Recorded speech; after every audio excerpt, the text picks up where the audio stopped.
আজকে যে রেসিপিটা তোমাদের সাথে শেয়ার করতে চলে এসেছি সেটা কিন্তু সকালে জলখাবার বলো কিংবা রাতের বেলা ডিনারেও কিন্তু একদম পারফেক্ট একটা রেসিপি। তো যার জন্য প্রথমেই আমি আলু ছাড়িয়ে নিয়েছি, প্রেশার কুকারের মধ্যে আলুটা দিলাম, সাথে জল দিয়ে দিচ্ছি, প্রেশার কুকারের ঢাকনা বন্ধ করে গ্যাসেতে বসিয়ে দিয়েছি যাতে আলুটা সেদ্ধ হয়। আর এদিকে দেখো একটা জায়গায় আমি নিয়ে নিচ্ছি একটু আটা। তো আটার মধ্যে নুন দিয়ে দিলাম, একটু চিনি আর একটু সামান্য বেকিং পাউডার, সব কিছু দিয়ে ভালো করে মিশিয়ে নেব।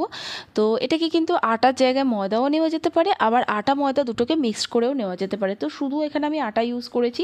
তো এবার এর মধ্যে দেখো সামান্য একটু তেল দিয়েছিলাম, দেওয়ার পর সেটাকে ভালো করে মিশিয়ে নেওয়ার পরে আটার সাথে এবার অল্প অল্প করে জল দিয়ে, যেরকম আমরা রুটির জন্য ডো মাখি মানে আটা মাখি, তো সেরকমভাবেই মেখে নিয়েছি। নেওয়ার পরে দেখো উপর থেকে সামান্য একটু তেল দিয়ে একটা ভিজে কাপড় দিয়ে এটাকে আমি রেখে দেবো বেশ কিছুক্ষণ রেস্টের জন্য। তো ওটা থাক। আর এদিকে দেখো একটু পাঁচফোড়নকে আমি ড্রাই রোস্ট করে নিলাম।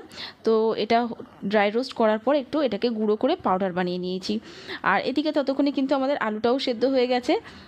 তো প্রেশার কুকারের মধ্যে থেকে আলুটাকে বার করে নিচ্ছি। নেওয়ার পরে এটাকে একটা বাটির মধ্যে নিয়ে ভালো করে এটাকে ম্যাশ করে নেব। আলুটাকে কিন্তু ভালো করে ম্যাশ করে নিতে হবে। তারপরে এর মধ্যে দিয়ে দেবো কিছু মশলা, যার মধ্যে প্রথমেই দিয়ে দিলাম স্বাদ মতো নুন, একটু ধনেপাতা কুচি, আর যে পাঁচফোড়নের গুঁড়োটা বানিয়েছিলাম সেটাও একটু দিয়ে দিলাম, সাথে একটু লাল লঙ্কার গুঁড়ো, আর এদিকে গরম মশলা গুঁড়ো, আর সাথে ভেজে রাখা পেঁয়াজ, এর মধ্যে কাঁচা লঙ্কা কুচিও দেওয়া যেতে পারে। তো যাই হোক, এখানে সব কিছু দিয়ে দেখো আলুটাকে ভালো করে মিশিয়ে নিচ্ছি, মানে মাখিয়ে নিচ্ছি। নেওয়ার পরে যেহেতু এটা পুর বানালাম, তো যাতে সুবিধে হয় এর থেকে আমি ছোটো ছোটো করে বল বানিয়ে নিচ্ছি, যাতে মানে যে কটা বানাবো যাতে সুবিধে হয়। তো এখানে মানে সম পরিমাণ হয় সবগুলো। তো এখানে সব কটার থেকে দেখো ছোটো ছোটো করে বল বানিয়ে নিলাম। আর এদিকে আটাটাও মোটামুটি 15 থেকে 20 মিনিট রেস্ট হয়ে গেছে। তো এটাকে এবার আরও একবার মেখে নিলাম। নেওয়ার পরে এর থেকে ছোটো ছোটো করে লেচি আমি কেটে নিচ্ছি। করার পরে দেখো এইভাবে স্মুথ করে নেওয়ার পরে একটু বাটি শেপ করে নিচ্ছি।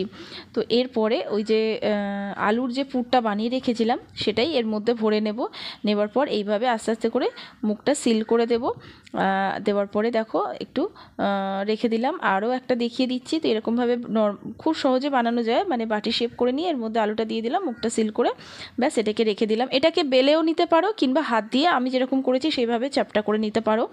এইগুলো কিন্তু খুব পাতলা হবে না, মোটামুটি এরকমই একটা সাইজ থাকবে। তো এইভাবে হাত দিয়ে আমি করে নিচ্ছি। তো তোমরা চাইলে বেলে নিতে পারো। তো দেখো তেলটা গরম করতে দিয়েছিলাম মোটামুটি মিডিয়াম ফ্লেমে।